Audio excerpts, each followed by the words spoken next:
आज हम second order difference equation की तरफ जा रहे हैं और सेकंड ऑर्डर डिफरेंस इक्वेशन के अंदर हम टाइम पाथ की बात करेंगे। जब हम टाइम पाथ को देखें तो हमें वाई पी और वाई सी को डिस्कस करेंगे। तो सबसे पहले हम पर्टिकुलर इंटेग्रल को देख लेते हैं कि उसके अंदर हमारे पास क्या क्या कंडीशन है। उसके अंदर सबसे पहले केस वन जो है पर्टिकुलर इंटेग्रल के लिए ये होगा कि अगर a1 प्लस a2 जो है इज़ नॉट इक्वल टू -1, अगर -1 के इक्वल ना आए तो फिर हमारे पास वाई पी जो है दैट इज़ इक्वल टू के, और ये होगा c upon 1 plus a1 plus a2। ये हमारे पास कंडीशन है जी, जो केस वन है हमारा, जिसमें a1 प्लस a2 जो है वो equal to zero, equal to not equal to -1। Case two जो है, केस टू की अगर बात करें तो केस टू के अंदर हम ये कहेंगे कि जब a1 प्लस a2 जो है वो -1 के बराबर आएगा। जब ये -1 के बराबर आएगा तो वाई पी जो है वो मेरे पास आ जाएगा K T that is equal to C upon a1 plus 2। ये और इसके साथ टी लगा देंगे, इसके साथ भी हम टी लगा देंगे, नहीं इसके ये कांस्टेंट रहेगा, ये इसके साथ टी लग जाएगा। ये हमारे पास आ गया केस टू आ गया। अच्छा, ये वाली जो है ये प्योर क्यू के की वैल्यू है, तो के के अंदर हम ये वाली वैल्यू साथ टी, चूँकि वेरिएबल आ रहा है तो हम साथ लगा देंगे टी। फिर केस थ्री हमारे पास आ जाता है। केस थ्री के अंदर हम वाई पी जो है वो देखेंगे, वाई पी जो आएगा दैट इज़ इक्वल टू के टी स्केयर, वो के टी स्केयर के बराबर आ जाएगा। ये एक स्पेशल केस होता है, या इसको हम यूँ लिख लेते हैं सी अपॉन 2t स्केयर। अच्छा, अब इसके लिए कंडीशन क्या होती है, ये इसके लिए कंडीशन यही होती है कि जब a1 जो है वो -2 दिया हो और a2 जो है वो 1 दिया हो तो हमारे पास ये केस 3 लगेगा। तो ये तीन केसेस हैं जो हम वाई पी के लिए हम यूज़ करेंगे। अच्छा, अब हम जब हम वाई सी की बात करते हैं, कम्प्लीमेंट्री फंक्शन के लिए जब हम बात करते हैं तो हमारे पास तीन केसेस आते हैं। अगेन वही तीन केसेस आते हैं। पहला आता है, नंबर 1 पे आता है real and distinct. Distinct case आता है जी पहले नंबर पे, ठीक है जी। और उसमें हम वाई सी लिखते हैं, उसका जो हमारे पास रिजल्ट आता है वो आता है ए आई और बी आई इंटू टी, ठीक है जी। या हम इसको थोड़ा सा और एलेबोरेट करें तो हम इसको लिख सकते हैं वाई सी को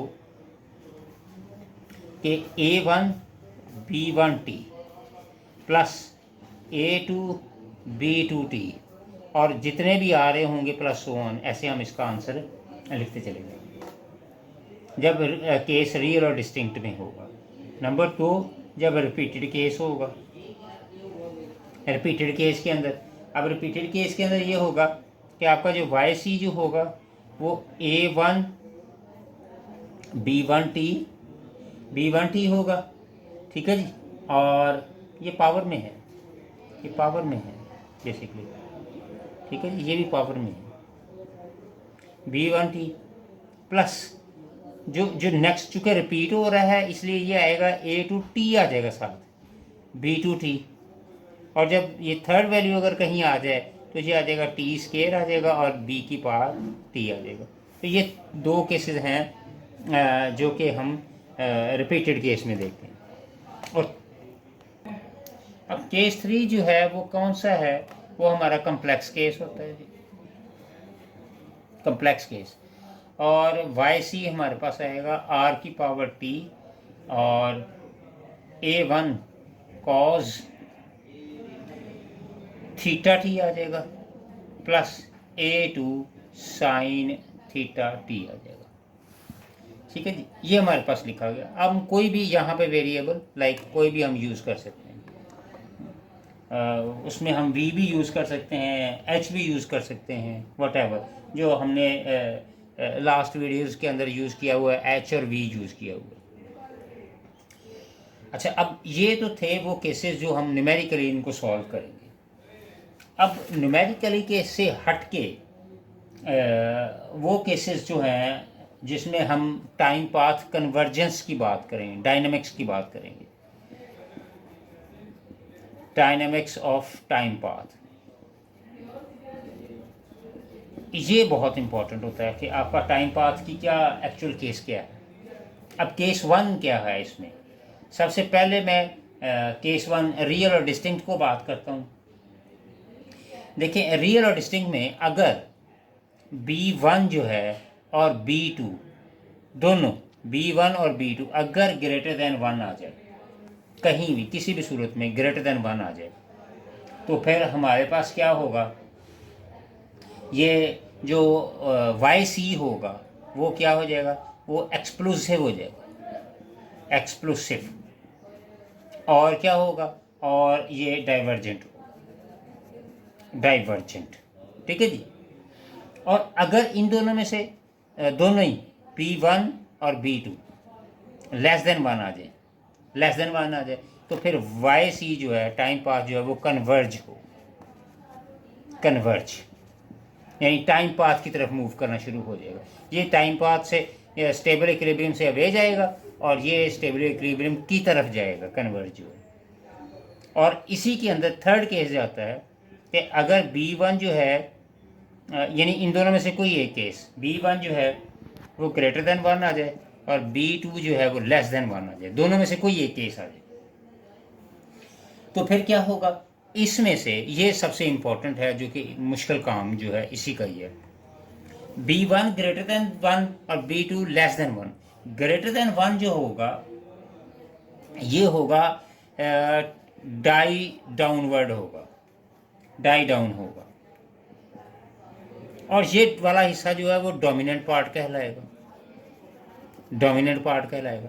और इन दोनों में से फिर जब हम चेक करेंगे तो हम डोमिनेंट पार्ट को ही देखेंगे कि जहाँ जब जब b की वैल्यू जो है वो लेस देन 1 आ जाए, जब जब b की वैल्यू 1 लेस देन 1 आ जाए, तो 1 लेस देन आने से हम क्या कह देंगे कि जो YC होगा वो क्या कहलाएगा, वो कन्वर्ज कहलाएगा। हमने इसमें डोमिनेंट पार्ट को देखना है, हमने जो इसकी B1 जो ग्रेटर देन 1 वैल्यू है उसको हम इग्नोर कर देंगे। ये तो था हमारा कि केस 1 के अंदर हमारे डायनेमिक्स क्या क्या है, उसके रिजल्ट्स क्या क्या। अब सेकंड केस जो है वो हमारा रिपीटेड केस कहलाता है। रिपीटेड केस का मतलब है कि आपकी B1 और B2 जो है वो सेम वैल्यू होगी, B1 और B2 इक्वल होंगे। अच्छा, अब इस सूरत में क्या होगा, इस सूरत में होगा कि अगर इफ जो है वो B1 ग्रेटर देन 1 आ जाए, 1 से ग्रेटर आ जाए, तो फिर क्या होगा, अगेन एक्सप्लोसिव होगा, एक्सप्लोसिव होगा, और क्या कहलाएगा, और वो डाइवर्ज कहलाएगा। और अगर इफ जो है वो B2 जो है वो लेस देन 1 आ जाए, अगर बल्कि चूँकि वैल्यूज सारी सेम, दोनों सेम होनी है, B1 B2 सेम ही आएगी, अगर B1 और B2 दोनों ही ग्रेटर देन 1 आ जाए या दोनों ही लेस देन 1 आ जाए, दोनों की बात करेंगे, एक की नहीं बात करेंगे। तो यहाँ पे मैं अगर B1 और B2 दोनों लिख दूँ, B1 और B2 दोनों लिख दें तो एक ही बात है। तो इसका मतलब ये होगा लेस देन 1 आ गया, जैसे हमने पिछले केस के अंदर केस 1 में पढ़ा था कि लेस देन 1 जो अब आएगा तो वो क्या कहलाएगा, वो कन्वर्ज कहलाएगा, वो कन्वर्ज होगा। और इसकी तीसरी जो कंडीशन है कि अगर ये दोनों आंसर जो है 0 और 1 के दरमियान में आ जाए, 0 और 1 के दरमियान में, तो क्या होगा, वो नॉन ऑस्किलेटरी कहलाएगा, नॉन ऑस्किलेटरी कहलाएगा। ये जो था केस 2 जो था वो हमारे पास जो रिपीटेड केस था। अब केस 3 की तरफ चलें। केस 3 की तरफ जो है अगर हम जाते हैं तो केस 3 जो है वो सबसे ज़्यादा इम्पोर्टेंट होता है, कम्प्लेक्स केस जो होता है। अब कम्प्लेक्स केस के लिए हमें क्या करना पड़ेगा, ये कम्प्लेक्स केस जो है वो डिपेंड करता है, डिपेंड्स R की वैल्यू के ऊपर डिपेंड करता है। अब R बेसिकली क्या होता है, R की वैल्यू जो होती है वो बेसिकली होता है x² + v²। चूँकि कम्प्लेक्स केस क्या आता है, H plus minus iota V आता है ना, तो हमने एच और वी की फॉर्म में लिखी, तो H square plus V square होता है। अच्छा, और मैं इसको मजीद H square plus V square under root को लिख सकता हूँ a1 square plus 4a2 minus a1 square over 4। ठीक है जी। तो इसको मैं इलेबोरेट करूँ, ये ए स्केयर से ए स्केयर कैंसिल हो जाएगा, 4 से 4 कैंसिल हो जाएगा, तो पीछे क्या रह जाएगा, a2 अंडर रूट में रह जाएगा। तो यानी कि r डिपेंड किससे पे करेगा, a2 पे करेगा। अच्छा, अब इसकी हम डायनामिक्स देखते हैं कि r क्या करता है।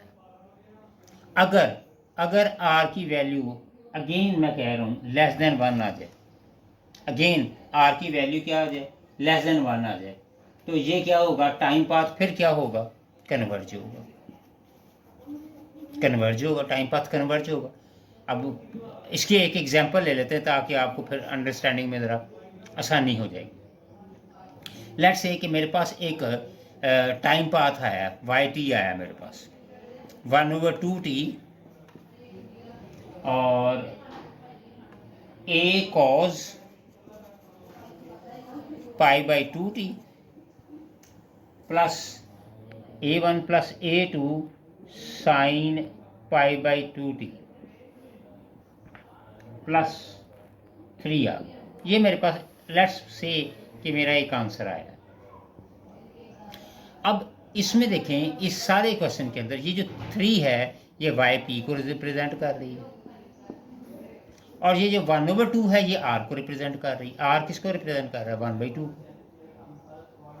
अब मैं इसको ग्राफिकली अगर रिप्रेजेंट करूं, तो अब यहाँ पे देखो, अभी मैंने क्या कहा है, r की वैल्यू आई और वाई पी की वैल्यू, r की वैल्यू और वाई पी की वैल्यू है। अब मैं इसको ग्राफिकली दिखाता हूँ और बताता हूँ कि कन्वर्जेंस और डाइवर्जेंस कैसे निकलते हैं। ये देखें, ये मेरे पास, ये हमारे पास आया, r की वैल्यू 1/2 आई और वाई पी जो है वो 3 आया, ये वाई पी आया, Y P that is equal to 3। और वाई पी कौन सा होता है, ये क्या कहलाता है, स्टेबल इक्विलिब्रियम, ये स्टेबल इक्विलिब्रियम कहलाता है। ठीक है जी। अच्छा, और जो मेरे पास r की वैल्यू आई थी, r की वैल्यू आई थी 1/2, तो यहाँ पे हम 1/2 चेक करें तो यहाँ पे आ रहा है, r क्या आ रहा है, 1/2। ठीक है जी। और जब भी लेस देन 1 आएगी तो वो कन्वर्ज करेगी टुवर्ड्स इक्विलिब्रियम की तरफ, तो ये क्या करेगा, ये इक्विलिब्रियम को जाके टच कर देगा, तो ये स्टेबल कंडीशन हो जाएगी। ठीक है जी।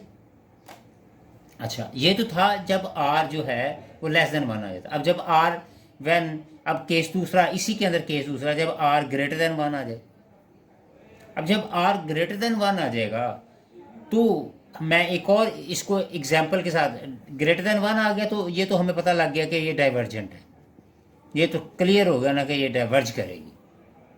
ठीक है, अब हम इसको एक और मज़ीद ग्राफिकली, और मैं आपको एक क्वेश्चन के ज़रिए भी सॉल्व करके दिखाता हूँ। फ़र्ज़ करें मेरे पास ये आया, वाई टी आया 4 की power t a cos π/3 a1 plus a2 sin π/3t plus 0। अब यहाँ पे देखें वाई पी कितना आया, 0, तो इसका मतलब वाई पी तो मेरा पास यहाँ पे आ गया, ये तो स्टेबल के इक्विलिब्रियम यहाँ पे आ गई। ठीक हो गया। और r की वैल्यू कितनी आ रही, r की वैल्यू तो 4 है मेरे पास, ये 4 है विच इज़ ग्रेटर देन 1, इसका मतलब 4 कहीं यहाँ पे आएगा, ये पॉइंट आएगा। यहाँ पे हम देख लेते हैं, ये r की वैल्यू फर्ज कर लेते हैं, ये r की वैल्यू r 4 है, तो ये क्या करेगा, ये अवे जाएगा, कन्वर्ज नहीं करेगा, टूवर्ड्स ओरिजिन की तरफ नहीं आएगा, ये अवे जाता जाएगा, ये ऐसे, ये इस तरह से जाता जाएगा, क्योंकि ये नॉन कन्वर्जेंट कहलाता है, तो ये अवे चला जाएगा। तो ये तो था जी हमारा ग्राफिकली कि इसकी डायनेमिक्स क्या क्या हैं सेकंड ऑर्डर डिफरेंशियल इक्वेशन की। अब ये 18.1 है जी एक्सरसाइज हमारी 18.1। अब उसका क्वेश्चन नंबर 1 दिया हुआ सेकंड ऑर्डर डिफरेंस इक्वेशन है, और सिर्फ उसने पूछा है कि आप सिर्फ करैक्टरिस्टिक रूट्स निकालने। आपने सिर्फ रूट बताने हैं कि रूट्स क्या हैं और ये बता दें कि कौन से हैं, ये कम्प्लेक्स केस है या सिंपल केस है, ये बता दें बस। सबसे पहले ये हमारे पास केस दिया हुआ, हम इसको इक्वेशन की फॉर्म में लिख लेते हैं। पहले करैक्टरिस्टिक इक्वेशन की फॉर्म में, करैक्टरिस्टिक इक्वेशन की फॉर्म में हम इसको लिखते हैं। तो ये जो बन जाएगा B2 बन जाएगा, ठीक है जी। B स्क्वायर हो गया माइनस, और ये बन जाएगा फिर A1B हो जाएगा और प्लस A2 हो जाएगा इक्वल टू 0।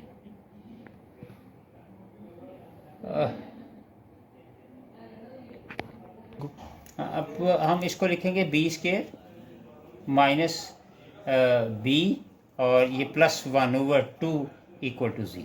ये मेरे पास इस इक्वेशन के करैक्टरिस्टिक रूट्स बन गया, यानी सेकंड ऑर्डर को B स्क्वायर बन गया, ये B बन गया और ये कांस्टेंट आ गया, ठीक है, और इक्वल टू हमने इसको 0 के रख लिया। अच्छा, अब अगर हम गौर से देखें इस इक्वेशन में, अगर गौर से देखें तो A1 मेरे पास क्या बन जाएगा क्योंकि हमें A1 और A2 की वैल्यू चाहिए। A1 मेरे पास क्या बनेगा, ये -1, ये वाली, ये A1 -1 यहाँ से नज़र आ रहा है, और A2 क्या नज़र आ रहा है, ये 1/2 यहाँ से नज़र आ रहा है, A2 1/2 नज़र आ रहा है हमें। तो हमारे पास कैरेक्टरिस्टिक जो रूट्स होते हैं वो क्या आएंगे, वो हमारे पास आ जाएगा B1 B2 equal to -A1 plus minus A1 square -4A2 over 2। ये मेरे पास कैरेक्टरिस्टिक रूट्स हैं।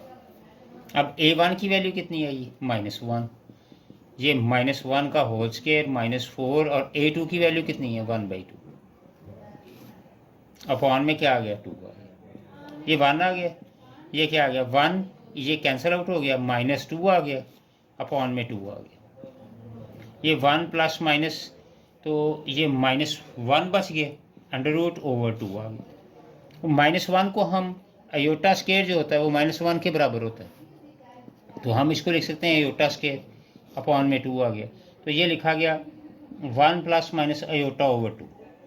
अब इसको हम सेपरेट कर लेते हैं, क्या लिखा गया 1/2 प्लस माइनस 1/2 अयोटा, ठीक है जी। तो ये मेरे पास थे इसके करैक्टरिस्टिक रूट्स जो हमारे पास निकल आए, 1/2 प्लस माइनस 1/2 अयोटा। तो ये हमें नज़र आ रहा है कि अयोटा की फॉर्म में आया, तो ये कम्प्लेक्स केस बन गया हमारे पास। इसी तरह का एक और हम क्वेश्चन कर लेते हैं जी, जिससे हमें ज़रा थोड़ा सा और आइडिया हो जाएगा कि ये कौन सा केस क्वेश्चन बन रहा है और कौन सा हमारे पास नहीं है। हम इसका C पार्ट कर लेते हैं, yt+2 plus 1/2 yt+1 minus 1/2 yt equal to 5 जी। अब सबसे पहले इसकी करैक्टरिस्टिक इक्वेशन बनाएं, ज़रा बनाएंगे तो ये सेकंड ऑर्डर है, तो ये B स्क्वायर बन गया, प्लस 1/2 B आ गया, माइनस 1/2 इक्वल टू 0। तो ये मेरे पास आ गया। अच्छा, अब यहाँ से हम क्या करेंगे, इजीली हम फाइंड कर सकते हैं A1 मेरे पास क्या आ गया 1/2, दिस वन यहाँ से आप चेक कर लें, आप इसको सेकंड ऑर्डर डिफरेंस इक्वेशन से कंपेयर करेंगे तो वहाँ से भी आप यहाँ, ये अगर आप करैक्टरिस्टिक इक्वेशंस नहीं भी बनाते तब भी ये पॉसिबल हो सकता है कि आप डायरेक्टली लिख लें, लेकिन ये है कि हमें ये बनाने के लिए B1 और B2 की वैल्यू चाहिए होगी, तो यहाँ से हम B1 B2 की वैल्यू निकाल लेंगे, और A2 मेरे पास क्या आएगा -1/2, यहाँ से देख लें, यहाँ से भी देख लें, यहाँ से भी देख लें, -1/2।